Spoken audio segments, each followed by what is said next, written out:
মহাশিবরাত্রির 2025 শুভ সময়, তারিখ ও পুজো বিধি। নমস্কার, চ্যানেলে আপনাদের স্বাগতম। আজ আমরা আলোচনা করব মহাশিবরাত্রি 2025 কবে হচ্ছে, পুজোর শুভ মুহূর্ত কোনটি এবং কিভাবে এই মহাশক্তির রাত্রিতে শিবকে সন্তুষ্ট করা যায়। মহাদেবের ভক্তদের জন্য এই রাতটি অত্যন্ত গুরুত্বপূর্ণ। এই দিনই শিব ও পার্বতীর বিবাহ হয়েছিল বলে মনে করা হয়। আসুন বিস্তারিতভাবে জেনে নিই এই পবিত্র দিনের মাহাত্ম্য কী। মহাশিবরাত্রির তারিখ ও শুভ সময় কখন হচ্ছে। 2025 সালে মহাশিবরাত্রি পড়ছে 26শে ফেব্রুয়ারি বুধবার। এই দিন চতুর্দশী তিথি শুরু হবে 26শে ফেব্রুয়ারি সকাল 3:25 মিনিটে এবং শেষ হবে 27শে ফেব্রুয়ারি ভোর 5টা 3 মিনিটে।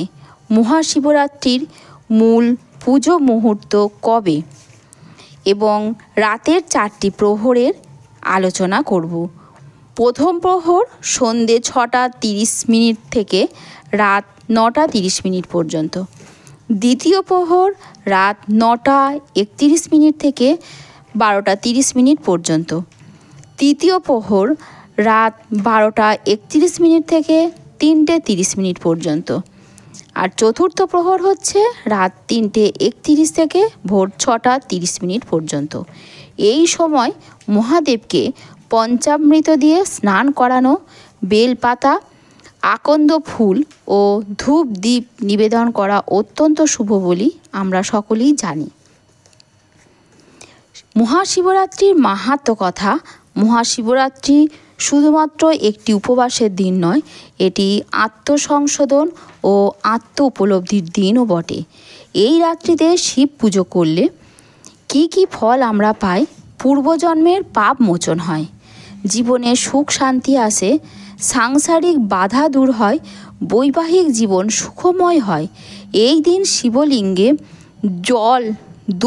জল মানে গঙ্গা জল, মধু, ঘি, দই এবং গঙ্গা জল নিবেদন করা হয়।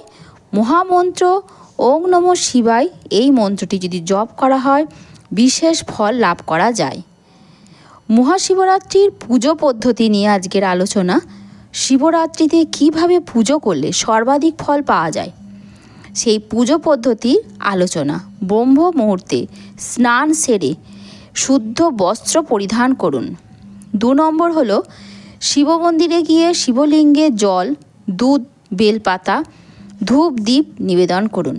3 নম্বর উপবাস রেখে 4 প্রহরে শিবের পুজো করুন। 4 নম্বর ওম নমঃ শিবায় মহামৃত্যুঞ্জয় মন্ত্র ও রুদ্রাষ্টকম পাঠ করুন। 5 নম্বর দান ধর্ম করুন, দরিদ্রকে খাদ্য বিতরণ করুন। এবারে বলবো মহাশিবরাত্রিতে আপনি যা করবেন। প্রথমত হচ্ছে সারাদিন নির্জলা ও ফলাহার উপবাস করুন। দ্বিতীয়ত রাত্রে জাগরণ করুন ও শিবনাম জপ করুন। তৃতীয়ত গরিব ও ব্রাহ্মণদের দান করুন। চতুর্থত শিবমন্ত্র ও রুদ্রাভিষেক করুন। এবারে বলবো মহাশিবরাত্রিতে যা করবেন না। প্রথম যেটা করবেন না সেটা হচ্ছে পেঁয়াজ রসুন, মদ্যপান করবেন না, কোনো আমিষ জাতীয় খাবার খাবেন না। দ্বিতীয়ত তামসিক আহার করবেন না। তৃতীয়ত শিবরাত্রির দিনে একদমই মিথ্যে কথা বলবেন না, রাগ দেখাবেন না, রাগ করবেন না, ঝগড়া অশান্তি করবেন না এবং পরনিন্দা নিষেধ। মহাশিবরাত্রির দিন আত্মশুদ্ধির রাত্রি, ভক্তির রাত্রি। এই পবিত্র দিনে শিবের কৃপা পেতে সৎকর্ম করুন, শুদ্ধভাবে উপবাস পালন করুন এবং মহাদেবের উপাসনা করুন। আপনারা কিভাবে শিবরাত্রি পালন করলেন সেটা আমাদের কমেন্ট করে জানান। যদি ভিডিওটি ভালো লেগে থাকে তাহলে লাইক, শেয়ার এবং চ্যানেলটি সাবস্ক্রাইব করতে ভুলবেন না। হর হর মহাদেব, জয় মহাকাল। সদ্গুরু শরণম চ্যানেলের পক্ষ থেকে আপনাদের ধন্যবাদ।